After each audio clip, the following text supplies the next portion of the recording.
welcome to the November the 10th, 1992 taping of It Happened in Grand Prairie, as we bring you the documented history of people that have been important to Grand Prairie, Texas, and are continuing to make history. This is our history tape number 182, and we are very excited today. We have a very special couple with us today, Mr. and Mrs. M.C. Toby. And Sutah, we'll welcome you first since you're the nearest on the dais. And Mr. M.C., glad to have you with us today, young man. Right. This is a very exciting day for us, and we hope that it's going to be exciting for you too as we document your history. And first of all, we'll begin with M.C. Mr. M.C. Toby, if you'd look out into your camera and tell us the names of your parents and your brothers and sisters, and let's document a little genealogy, shall we? Okay. All righty. My father was William Cass Toby. All right. He was born in Vigo County, Indiana, moved with his parents to Illinois, and then moved from Illinois to Arkansas in 1878. They moved in railroad cars. The family rode in passenger cars up front. The older boys and men took care of the cattle. They had cattle in one end of the boxcar, and the furniture was in the other. How wonderful. And they didn't have a bridge across the Mississippi at that time. They had to ferry the boat across on the river. They did that at Cairo with this particular railroad. The railroad that was known as that time that came through Arkadelphia was Cairo and Fulton. Fulton was the river town on the Red River up in Arkansas. And they didn't go all the way, but it connected in with Texas later on. But by that time it was connected. All right, how about your mother? Document her full name, including the maiden name, would you? All right, she was born in Georgia, and she was the daughter of William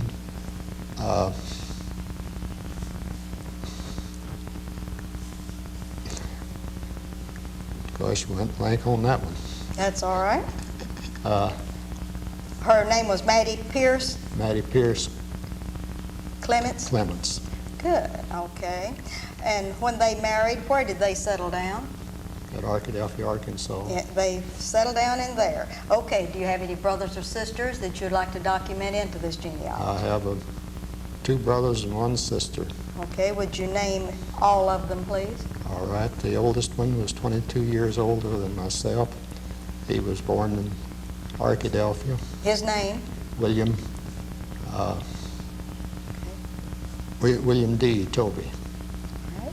Your second brother? Was Ballmer, B-O-L-L-M-E-R, Toby, no middle initial. Okay. And my sister was Bessie Toby. All right, now Bessie, I believe, is still living, and would you give us her age and where does she live? She's 94 years old. She lives in Winfield, Louisiana. Right. She has her own home and has round-the-clock maids. Has all of that good care. Right. All right, that pretty well establishes your family, but we've gotten you to Arkadelphia, Arkansas, where your parents were. Could you give us the magic date of your birth and tell us a little bit about MC as a young man? Okay, I was born April the 6th, 1914, in a combination general merchandise store. Family lived in the back of it, and we had upstairs for boarders, and my mother always, it was on the railroad right across from the depot at Arkadelphia, and the switch engine crew usually eat lunch with us there, and my mother cooked for them. She had a couple of maids that helped her with all of that work. And What'd your dad do for a living? he was born a farmer and died a farmer. But in between, he was a merchant. A merchant. All right. That is wonderful. And you grew up in Arkadelphia, went to school there, and how did you meet this good-looking young lady? Shoots, we played paper dolls together. All right. All right. You were neighbors, nearby Neighbors, neighbors. right. Went to the same elementary school. Right. All right. And then on to the 11th grade at Arkadelphia. Well, we went on to the 12th, and I come back to play football. Oh, great, great. What position did you play on the football team? Right end. Right end. That was wonderful. And one big highlight in my life on that was that I played a game of high school football against Bear Bryant. Oh, you did? Against Bear Bryant of the famous Alabama Bear Bryant? Right. Oh, that is wonderful. Well, I'm sure they pretty well took care of y'all, didn't they? Well, we did fairly well. They only beat us 6 points, 6-0. 6-0. Well, that was wonderful. But a little more thing goes with that. They were a pretty tough team. Everybody's kind of scared of them. Yeah. Now, we got on the bus. We dressed at Arkadelphia, and it was about 45 miles to Fordyce, Yes. across the river bottom. And we stayed dressed at halftime. We didn't go in. We went back to the bus, which drove into the end of the field, and stayed there. We wasn't going to get caught out where they'd get hold of us. Yes. That was good thinking, wasn't it? Right, was. So we had drove 45 miles or so back to Arkadelphia and took a shower there. That was smart also. Okay, we have you on up in Arkadelphia, but let's get back to Sutah Toby and give us your genealogy. Would you do that? You mean me? Or my Yes. husband? You and your mother and father and your brothers and sisters. All right. Your dad was? My dad was James William Huggs. Okay. My mother was Holly Mae Lane. And they lived in Arkadelphia, Arkansas. And mostly we lived in town. But in the 10th grade, when I was in the 10th grade, we moved to the country on one side, and about that time, MC moved to the country on the other side. There were 5 of us children. Okay. I have 2 brothers who are still living. One is living in Fort Worth, Lieutenant Colonel Clark Huggs. My other brother lives in Greenville, Texas, Harry Lyle Huggs. We came up along about the time of World War II. I was married at that time, and I remember the Pearl Harbor. We were in the country that day with MC's mother to get Christmas trees.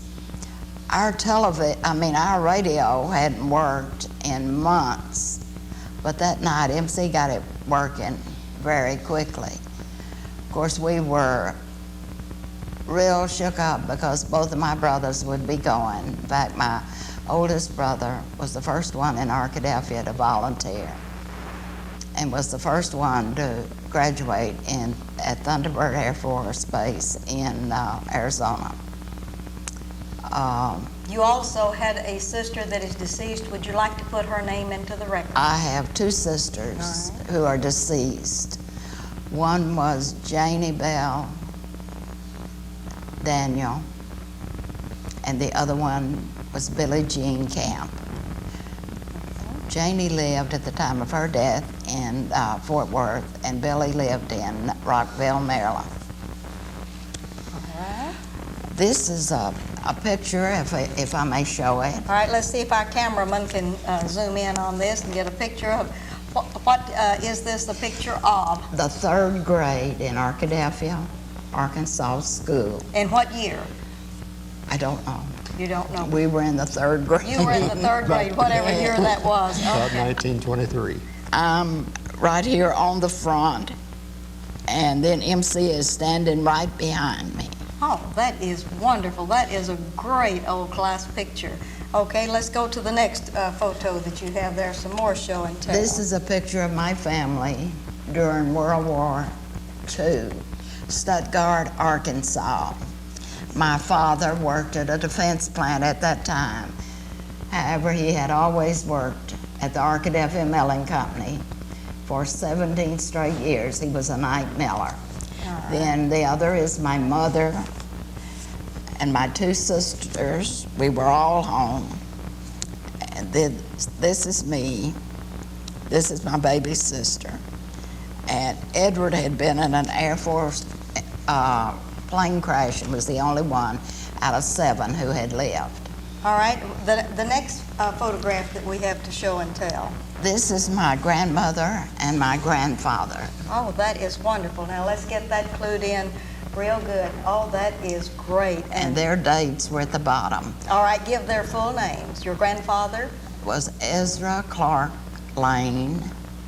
My grandmother was Mary Della Nash. And where did they live? They lived around Arkadelphia too. He was a sawmill worker. And her husband's father came over from Ireland. Oh, that is great. All right, and our final photo here. This is just an Eastern Star picture, one of our activities, the year that I was worthy matron and MC was worthy patron in 1959-60. That is great. All right, now we have you married in Arkadelphia, and during the war, what did you do? When did you leave Arkadelphia and come to Grand Prairie, Texas, or where did you go from Arkadelphia? Maybe I should tell that. All right, let's let you talk a little while, All right, okay? We left Arkadelphia right ahead of the draft on me. All right. Went to defense plant at Hot Springs, Arkansas in May of 1942, around the first of the month. And we stayed there on an aluminum plant for 1 year. We left Hot Springs in May of 1943 and went to Lake Charles, Louisiana. And at that time we purchased a travel trailer to live in. And we worked about 3 months on a magnesium plant, and somehow or another the plant wasn't designed right, so they shut it down. So one day we come in on a Saturday and said, be out of here by noon. That's how fast they shut it down. Oh. But we had another job on a 100 octane gasoline plant nearby, so we finished out our year there. Then in May of '44, we went to Oak Ridge, Tennessee. That was the atomic energy plant. And I stayed there till just before Christmas. And it was the first 3 bombs was made there. The plutonium was enriched to U-235 in the plant that I had helped them get ready to operate over one weekend. And they run us construction workers out of there and let the civilian,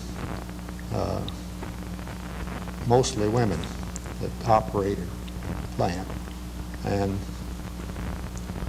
we stayed there till in early part of December, and then I got transferred back to, well, I didn't transfer, I had a chance to go to work at Camden, Arkansas, which was near home. So we pulled our trailer back to Bearden, Arkansas, and I'll let Suto tell you about her part on there. I'll finish this a little bit. At that time, they didn't have any telephones on the base that we were building, and it was built in a swamp, and it had mud and everything. It took four-wheel drives to get from one part of the plant to the other. Wow. The roads were not built.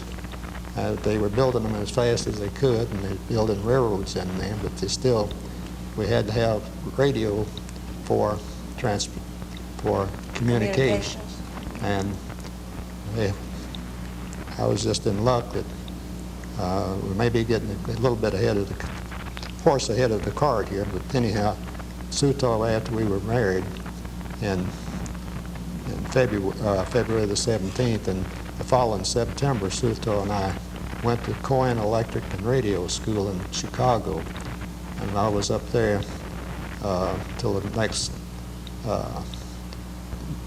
March, and I learned my radio and refrigeration service there. So I was prepared for the job of stepping into the communications with the FM radio at that time, which was something unusual and new. I stayed there until after they had dropped the bombs on Hiroshima and so forth. The first three bombs, one was test and the other two were dropped on Japan. Those three bombs were made in the plants that we helped separate, but I had part in getting it ready for them to work through. Now that process, as I understand, since then is obsolete in that way of doing things, but that got the first three bombs built anyway. You were certainly a part of history in helping the construction there. Right. Well, anyhow, getting back to Camden, of course, Sutall will probably be able to tell you more on her part of this, because she was able to go with me with this trailer, and likewise carry the kids with us. All right. So there wasn't any separation there of any time, any consequence. When the VE Day happened, after the bombs was dropped, they cut back on the contractors, and National Fireworks took over the maintenance, which I was in. So I worked for them till the end of the war when VJ Day was up. And then civil service took over, and I worked for them for 9 weeks. That's all I could take of it. Myself and two other boys had been taking care of the communications for the year or so that we were there. But they sent me 27 men to put to work. They were boys coming back from the Pacific, and mostly. And they needed a job. They said, put them to work. What could I do with them? I had a shed there that was about the size of a garage for a single-car garage. I just put benches around it and sit down. That's all I could do. They didn't know what to do, but they had a job. That's wonderful. All right, Sutall, let's get you caught up to snuff here a little bit and tell us a little bit about the children that were born to this family. I'd like you to name drop and tell us where they are now. Tell us when they're born. Would you do that? All right, our oldest son is Morley. He's really named after his daddy. Yes. And he and his family live in Loveland, Colorado. Name them, please. All right. Morley married Liv Helamoso from Oslo, Norway. They were married there in a Lutheran church. Morley met her when he was going to MIT for his master's. Liv had come over on a year's training at Harvard Technical School. The Oslo hospital had sent her over, and at the end of her time, her year, she had to go back for 1 year. Then she and Morley married before he served his 2 years during the Vietnam War. They have 3 children. Their oldest one is Alicia Rebecca. Morley named him an American name. Lee named him the Norwegian name. Alicia works in Boulder as a economic statistician. John Eric Toby is either a junior or a senior at the University of Utah. He is one of their swimmers, 21 swimmers on their team. John is an outstanding young man. He has just been selected for the Honor Society, and he is the top academic student in the swimming team as a senior. Then their youngest son just finished high school last year, Scott Christian, Kristin, this is his first year at the University of California in San Diego. This is where Alicia received her degree. Morley is a manager for Hewlett-Packard in Loveland. Leave, his wife, works for the county, Thompson County School District. Your other child? Karen Jane. Yes, but I was thinking, she doesn't go by that anymore, but Karen Jane Toby married Larry Sharp. They both finished Grand Prairie High School here. I don't know if I have said this at the time or not, but Karen was salutatorian of the class, and Morley finished at the same time, and he was 5th. He was the top boy. Karen has her degree. She attended Arlington at 1 year, then SMU on a math scholarship, got her master's at University of Michigan through the National Science Foundation. Larry is a lawyer and a house builder too. Karen's daddy always told her she had to take math. He did not care what she took, but she had to take math. So Karen finished with a math degree, and at this time she is serving as president of the National Math Association for junior colleges. And this past week she presided as president for the first time, and that was in Indianapolis, Indiana. Next year in November, when she serves her second term, it will be in Boston, and MC and I plan to go at that time with her. Her husband's with her this time, but we have been promised a family get-together since MC's family came from Boston area, the Cape Cod, that we'll have a family reunion up there, and we're looking forward to that. All right. When did you come to Grand Prairie, Texas, and what brought you here, Sue Tom? Maybe I'd better start out with this. All right. After that 9 weeks with the civil service, which I detested, I given my 2 weeks notice. I had gotten a letter from a friend that I knew out in Loveland, Seagraves, Texas. Well, actually it was the next little town over, Denver City.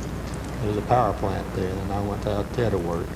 And the first day I was there, here come a fellow across the way, and I recognized him, and he was incidentally, I was working for Fishback and Moore, and he was my superintendent at Camden. So I went right on up in the scale of work there to where I was superintendent for the job out there. And also I carried on several jobs at the same time. There wasn't too many men there. And then our children, I'll let Suto take up from there. about their illness that they contacted out there? Well, we were a very happy family. I didn't think anything would ever happen in our life to cause us to be otherwise. In Bearden, Arkansas, the superintendent of the schools had contacted me about teaching. And I said I couldn't, I didn't know how.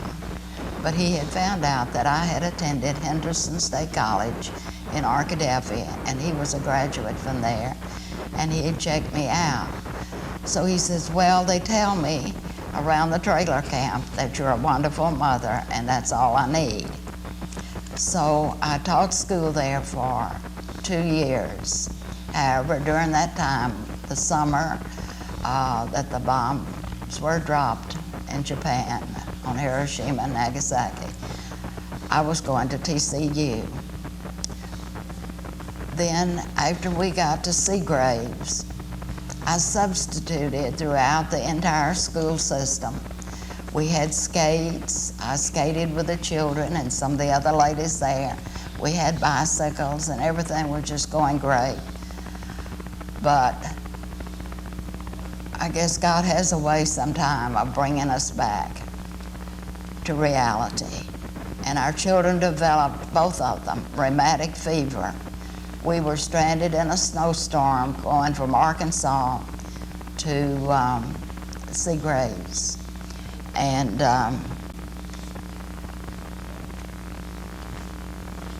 Marley first had rheumatic fever, and then later on Karen. So we had to leave. I went back to Fort Worth, where our children were placed in the hospital there. Sutal, we have only 1 minute to wrap this up, to tell about you're going to Fairview Baptist Church, to show and tell all of this good stuff. We're not going to get finished with the completeness of this interview. Okay. So if you'll just tell us what brought you to Grand Prairie, and in the 1 minute we're going to have to wrap up, and I'm sad that we're going to have to leave us in the middle of the story, but that's where we are on time. Well, our children having rheumatic fever brought us back to Grand Prairie. And I do believe that Fairview Church, of course others may say the same thing, was organized for us, because my children could not climb the steps at the First Baptist Church. So when we had the anniversary, 40th anniversary of our church, MC and I wrote what was on the back of our plates. And Fairview has been a most important part of our lives here in Grand Prairie. And you all have been an important part to Grand Prairie, Texas also. You have raised 2 gophers. You've been wonderful citizens. You've been into many clubs and organizations, but you've especially dedicated your life to Fairview Baptist Church and to the work there. We want to thank you all very much for being with us today in this wonderful, wonderful interview. And this is Ruthie Jackson reminding you that history is as we live and do. Thank you for having us.